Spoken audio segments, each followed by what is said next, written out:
During the last few days, I have traveled around and visited a number of places.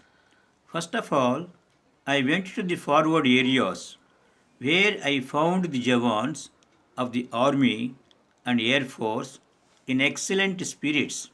In major cities, I saw lakhs and lakhs of people, their faces beaming with a new confidence and a new vision. The country as a whole presents an inspiring picture. The solidarity of the nation has been amply demonstrated to the entire world. Now there is a strong will to make good in all directions. We are still in the midst of an emergency, and we may well have to live with it for quite a time. We must therefore take a long term view of things and look into all aspects. On this solemn occasion, let us determine to give practical shape to the keen desire of the people, so evident everywhere, to be self reliant. Self reliance does not mean that we have everything that we need. No country in the world is self sufficient in all aspects. Self reliance means the capacity to make the utmost of what we have and the courage to be without what we do not and what we cannot have. There are three specific fields in which self reliance is of the highest importance. First of all, our armed forces must be adequately equipped to defend our borders and to meet the challenges that we face. Therefore, our defense industries have to be developed further at top speed.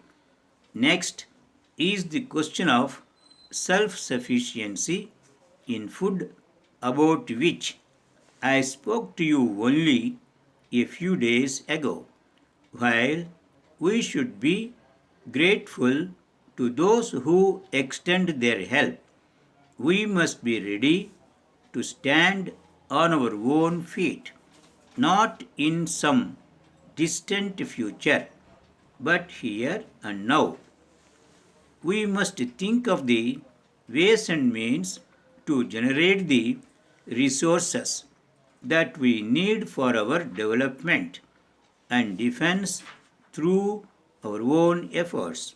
These resources have to come out of what we produce.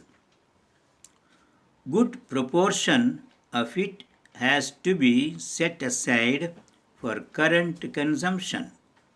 If we want to accelerate the attainment of self reliance, we have, in other words, to produce more and consume less. I know that it is not easy for us whose levels of income are as low to think in terms of cutting down consumption. Dear Chief Minister, I shall begin this letter by drawing your attention to the broadcast I made last evening on the food situation. You may have heard this or read it, but for facility of reference, I enclose a copy. There is nothing very new in what I said, but I hope there is a new approach. You will observe that we are appointing a commissioner for food production whose name will be announced soon. He will be vested with large executive powers. We shall at the same time try to tone up our secretariat machinery to suit the needs of the time. One thing is certain that we must get going about this business and we cannot allow matters to drift simply because the mission works slowly or some individual is incapable of moving fast.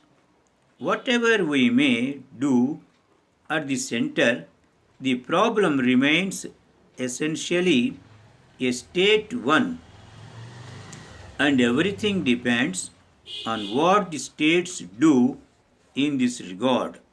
I would draw your special attention to the need for cooperation between the center and states, which is quite essential.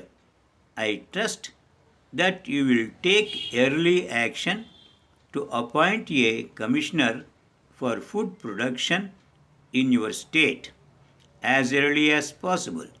Thanking you, yours sincerely.